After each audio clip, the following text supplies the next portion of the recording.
है कि हमारी कोऑपरेटिव एक लिस्ट बनाए कि कौन कौन सी चीजें ऐसी हैं जो आज हम बाहर से लाते हैं, विदेशों से लाते हैं, अब हम इंपोर्ट नहीं करेंगे। सहकारी क्षेत्र इसमें क्या कर सकता है?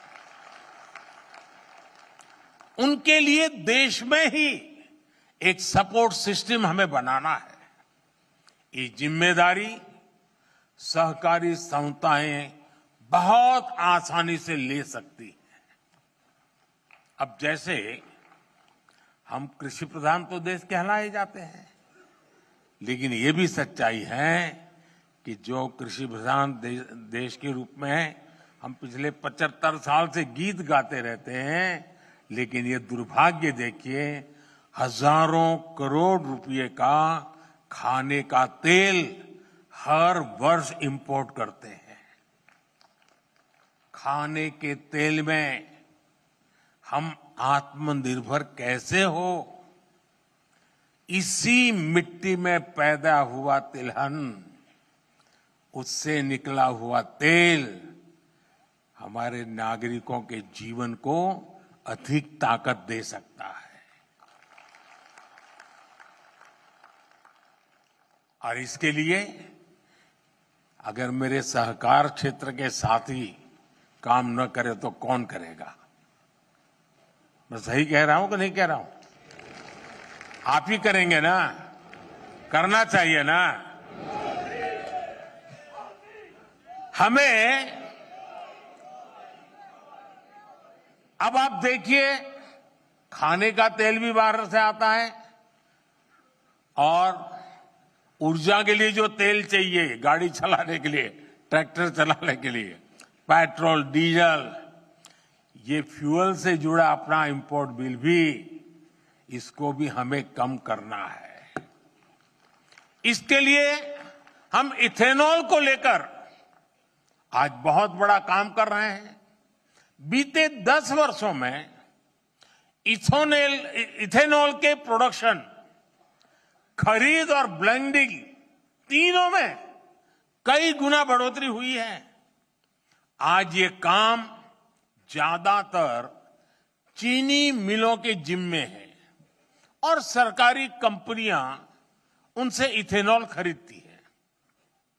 क्या इसमें सहकारी समितियां नहीं आ सकती है क्या? जितनी ज्यादा आएगी उतना ही इसका स्केल और बढ़ जाएगा। दालों के इंपोर्ट को कम करने का, अब देखिए कृषि प्रधान देश धार बाल से ला करके खाते हैं। दालों के इंपोर्ट को कम करने के मामले में भी मेरे सहकारिता क्षेत्र के लोग बहुत बड़ा काम कर सकते हैं, अग्रणी भूमिका निभा सकते हैं। मैन्युफैक्चरिंग से जुड़े भी अनेक छोटे छोटे सामान हैं जो हम सभी इंपोर्ट करते हैं, लेकिन कोऑपरेटिव्स की मदद से हम उन्हें देश में ही बना सकते हैं। साथियों, आज प्राकृतिक खेती पर हम बहुत बल दे रहे हैं। इसमें भी कोऑपरेटिव्स बहुत बड़ी भूमिका निभा सकते हैं।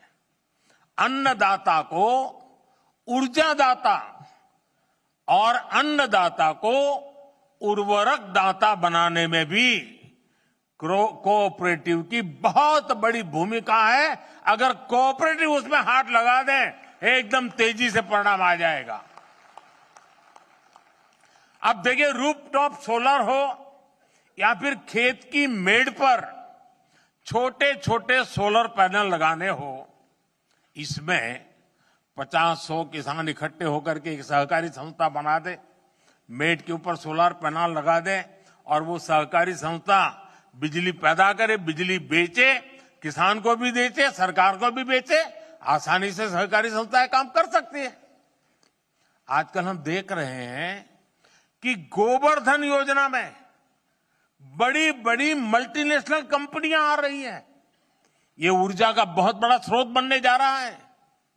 क्या कोऑपरेटिव्स को इसमें पीछे रहना चाहिए क्या? वेस्ट टू वेल्थ का काम हो, गोबर से बायो सीएनजी बनाना हो, जैविक खाद बनाना हो, इन सब में सहकारी संस्थानों का विस्तार हो सकता है। इससे देश का खाद से जुड़ा इंपोर्ट बिल भी कम हो जाएगा। हमारे किसानों के, छोटे उद्यमियों के प्रोडक्ट्स की ग्लोबल ब्रांडिंग के काम में भी आपको आगे आना चाहिए। अब देखिए, गुजरात का मैं, और पहले गुजरात में जो डेयरी थी सब अलग अलग नाम से काम करते थे। जब से अमूल एक ब्रांड बन गई, डेयरी बहुत है, अलग अलग है, लेकिन अमूल एक ब्रांड बन गई, आज ग्लोबली उसकी आवाज सुनी जाती है। हम भी हमारे अलग अलग उत्पाद का एक कॉमन ब्रांड बना सकते हैं। हमें अपने मिलेट्स यानी श्री अन्न, इस ब्रांड को हमारा लक्ष्य होना चाहिए। दुनिया के हर डाइनिंग टेबल पर भारत के ब्रांड का मिलेट्स क्यों ना हो।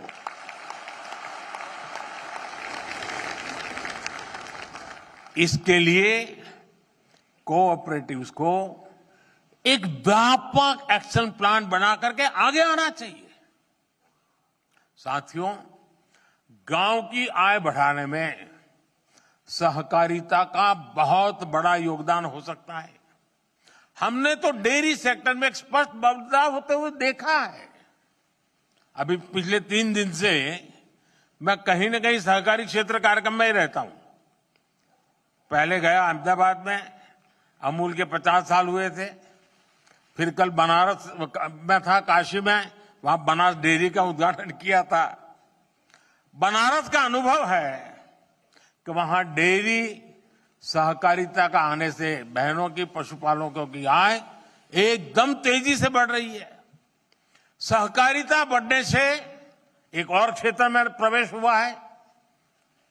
मैंने गुजरात के सहकारिता क्षेत्र के लोगों से आग्रह किया था कि आप शहद की दुनिया में आइए।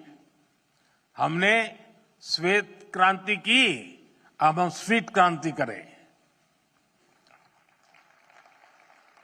और शहद के क्षेत्र में हमारे लोग आगे आए। शहद सेक्टर को किसान आज कितना लाभ उठा रहा है, ये भी आप जानते हैं। पिछले 10 वर्षों में शहद उत्पादन 75,000 मैट्रिक टन से बढ़कर अब लगभग 1.5 लाख मैट्रिक टन पहुंच चुका है। शहद के एक्सपोर्ट में भी 28,000 मैट्रिक टन से 80,000 टन की वृद्धि हुई है। 80,000 मैट्रिक टन की। इसमें नाफेड और ट्राइफेड के साथ साथ राज्यों की कोऑपरेटिव संस्थानों ने भी बड़ी भूमिका निभाई है। इस दायरे को हमें और अधिक बढ़ाना है। साथियों, गुजरात में हमने देखा है कि जब दूध का पैसा सीधा बहनों के खातों में जाना शुरू हुआ तो उसका एक सार्थक सामाजिक परिवर्तन आया। अब तो हमारी सहकारी समितियां, हमारे पैक्स कंप्यूटराइज हो चुके हैं। इसलिए अब यह सुनिश्चित होना चाहिए कि जो भी काम हो, जो भी पेमेंट्स हो, वो डिजिटली हो। विशेष रूप से कोऑपरेटिव बैंक्स को डिजिटल टेक्नोलॉजी को आत्मसात करने के लिए तेजी से काम करना चाहिए। एक और विषय सॉइल हेल्थ कार्ड का है। हमने मिट्टी की सेहत की जांच के लिए